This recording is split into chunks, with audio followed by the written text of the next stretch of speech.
كان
عمري سنة ونص، خسرت رجلي التنتين، بس ما خسرت حلمي. لما أكبر بدي أصير دكتورة ساعد كل الناس مثل ما عم يساعدوني اليوم.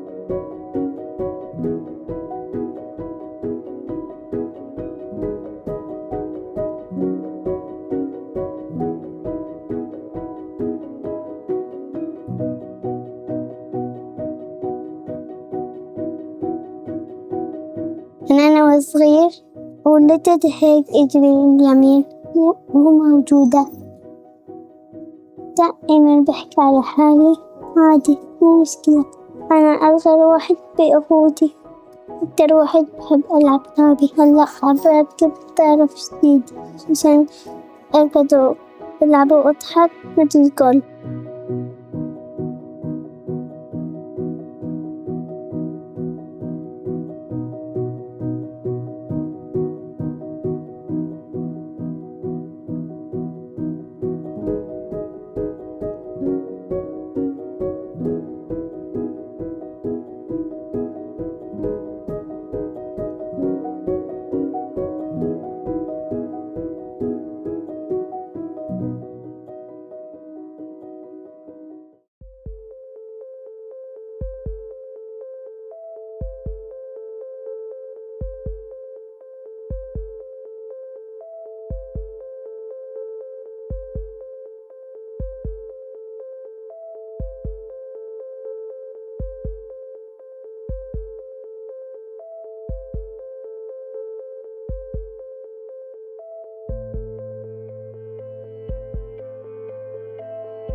Geopolitics today has become a defining feature of cybersecurity strategies.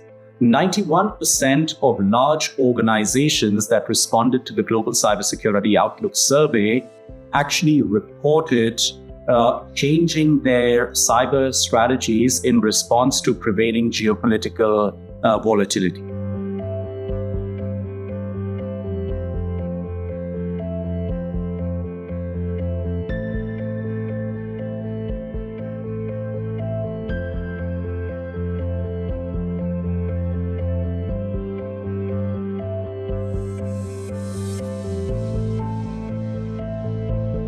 We believe that AI is supercharging both sides of the equation.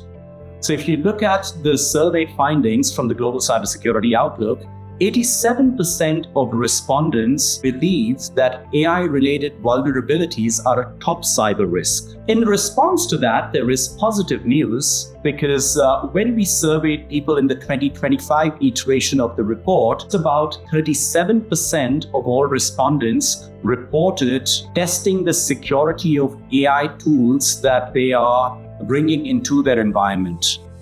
This year, by contrast, that's nearly doubled.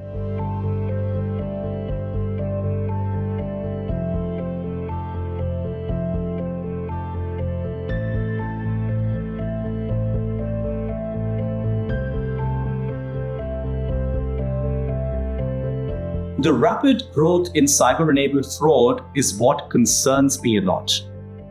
73% of respondents reported either having experienced cyber-enabled fraud directly or through someone in their network. This is a disproportionately high number and gives us a sense of the scale of the issue.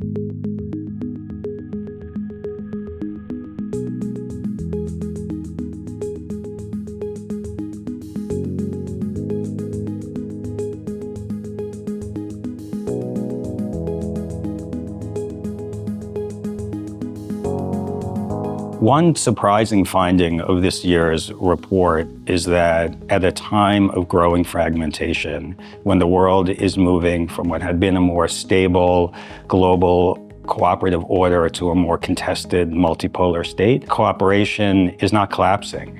It's changing, it's evolving.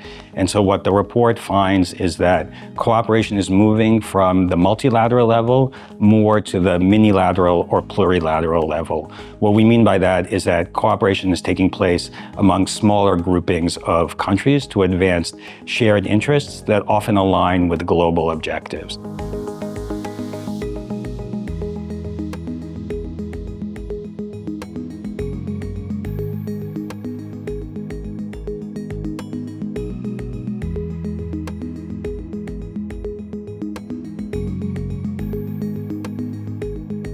The barometer shows that trade has largely flatlined according to our most recent data.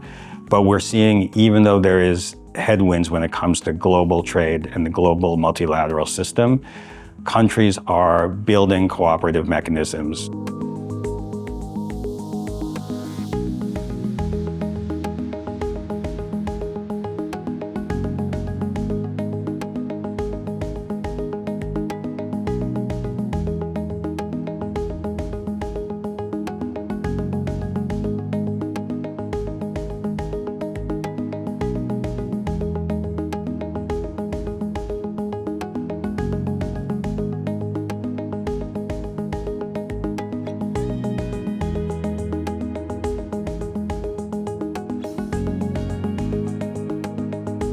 While we are seeing some levels of cooperation continue across 4 of the pillars, peace and security has really been in sharp decline over the past several years.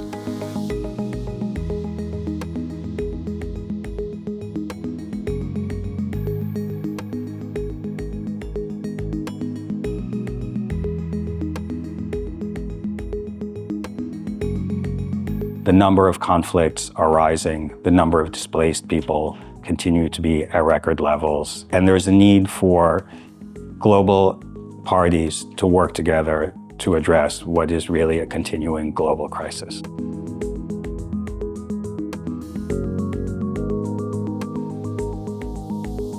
What I would say is that leaders, on the one hand, need to be decisive in cooperation. They need to seize on opportunities, but they also need to be flexible. They need to be ready to take risks, adapt to what cooperation could look like. We know we can't unlock the benefits of frontier technologies. We can't grow our economies. We certainly can't address the climate crisis unless we find ways to work together.